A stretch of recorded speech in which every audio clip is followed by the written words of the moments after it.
Hello, ito po ang DTF printer ng Genramol. Ang machine dito ay ginagamit ng 7 araw na may total na 57 meters.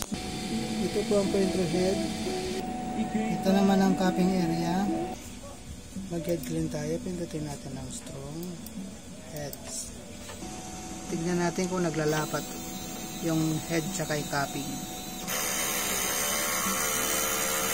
Pagkatapos punasan ng rubber wiper, pagkatapos mag-head clean,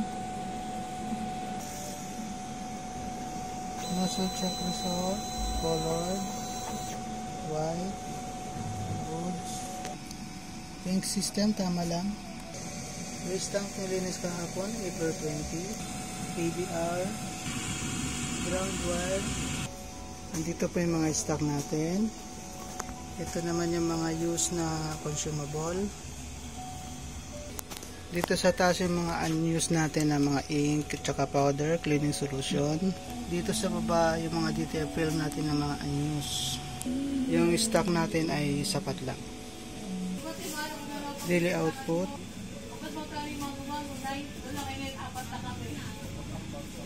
Nakagamit tayo ng yellow ink, mga white ink, DTF film, powder, black ink, daily checklist.